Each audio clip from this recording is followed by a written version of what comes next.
Think about the things you do every day. Brush your teeth, drink a cup of coffee, text somebody you love. Our special guest today started adding one really cool thing to his everyday list, and it's got him making new friends, and it's stretching the boundaries of his comfort zone. John Scukanec, welcome to Spirit 105.3. Thanks for having me. What's going on? You're what's going on. You're awesome. You decided to start playing catch every single day with somebody. Why? Well, it's a good question. I decided to do it. I heard about it on a podcast, and the man that is my inspiration for it lives in Kansas City. His name's Ethan Bryan, and he did this in 2018. And he did it for an entire year, and he wrote a book about it. As the podcast that I found, he was explaining the experiences that he had going through that year. And he started in by talking that we live in a world where we don't connect with people anymore. We don't talk to strangers. We don't connect with one another like we used to, like we're supposed to. We're on our phones, or we're at work, or we're busy. And he said as he started playing catch and it branched out to different people and even strangers, he realized that that connection is missing, and playing catch is a great way to do that. And as I heard him talk about it,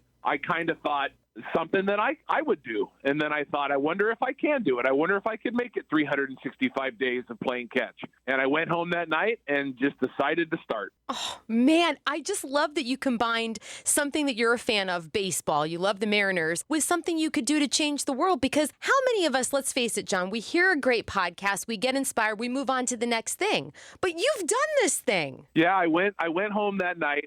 I'm a huge Mariners fan. And it was the day that they canceled the start of the season because of the lockout that was going on. So I was in a bad mood about losing baseball games. I had opening tickets for the Mariners, and I was going to come up and see the game like I usually do. And I was in a bad mood. And so I originally thought this will be something that will make me feel better. And I went home that night and I told my family, and they were kind of like, oh, great, another dumb thing Dad's doing.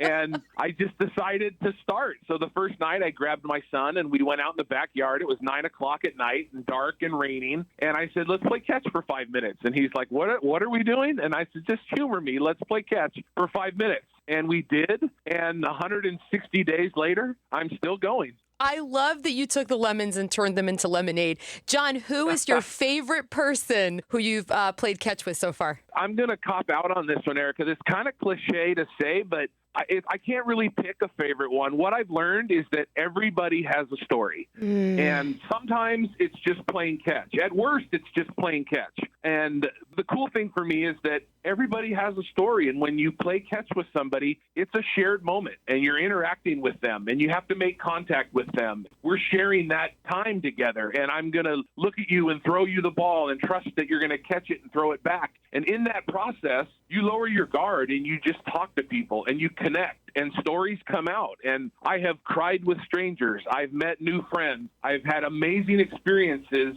just through that simple act of playing catch. And each one is its own independent thing. So I guess it's like asking which of your kids is your favorite. On any given day, I could probably tell you. But if you look back at all 160 that I've had so far, they're all awesome in their own right. Oh, and this is really not out of reach for anybody. Would you encourage somebody right now who's listening to break through that awkwardness and just try it? Yes, I tell you, I've yet to have a bad experience. I've yet to have somebody, be mean or say no or, turn it down, or most people look at you funny at first. I have a little speech I kind of give them, like, I know this is going to sound weird, but I'm doing this thing where I'm trying to play catch every day for 365 days. Are you willing to play catch with me? And I don't know if it's the nostalgia of, most of us have played catch at some point in our lives. We stopped doing it, unfortunately. But so I don't know if it's that. I get romantic about baseball. So yes. I like to think that it's the glove and the ball and the sound it makes when it hits that kind of helps all of that. But what I've learned is I've had so many people that have said, thank you. Thank you for asking a stranger to play catch. I didn't realize how much I missed it or how much I needed it today. And they're only a stranger till you introduce yourself. myself. And once you get past that initial awkwardness of I'm going to go ask that complete stranger if they want to play catch with me, it's really not that big a deal. And I've had some amazing experiences come out of that. I believe you changed a stranger's life recently at a restaurant in Portland. Would you share that story with us? Yeah, that is one of my favorites. And it was early on in the process, and it kind of taught me that this is something that some good can come out of. I went over to a restaurant in Portland with my wife, and we had never been there before. And we came out of the restaurant, and there was a man sitting there at a table outside eating his lunch. And we stopped to take a picture. There was a mural on the side of the building, and we stopped to take a picture of it because we thought it was cool. And he said to us, "You guys must not be from around here because you're taking a picture of it." And so we started talking to him, and I thought, hey, here's my opportunity. So I said, this is going to sound weird, but I'm doing this thing, and is there any way you would be willing to play catch with me? And he looked at me and he said, "I love baseball. I'd love to play catch with you. 4 years ago, I had a massive stroke, and I haven't picked up a baseball since. I don't know if I can." Oh. And I said, "Are you willing to try?" And he said, "Well, okay, do you have a glove?" I said, "Yeah, I carry him in my car." So on a sidewalk in Portland, Oregon, out in front of the deli, we started to play catch. And I threw him the ball, and he caught it, and he looked at it, and he threw it back to me and got this big smile on his face. And he said, "I don't know that I'd ever play catch again." And after we were done, he came over and he gave me a hug, and he said, "Thank you for asking a stranger to play catch." And I said, "Thank you for trusting a stranger to play catch."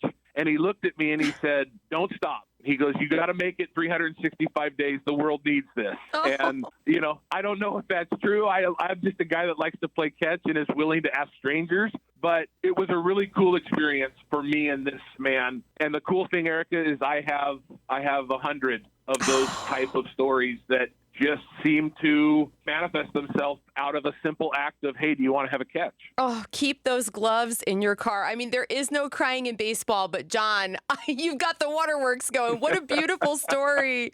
Oh, I got to go watch Field of Dreams. Right?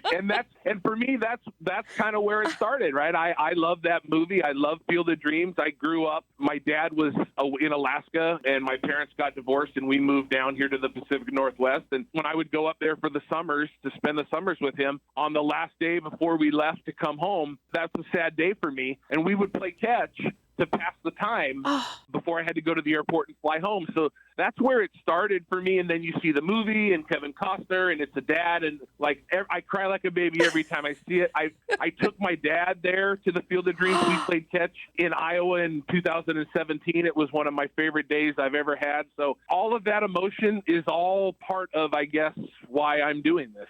John Scukanec, thank you so much for catching the spirit, literally. That's a phrase we have here on the station, but you're actually catching the spirit in the Northwest. We appreciate you. Wow. You're very welcome. Thanks for having me. Go play catch today.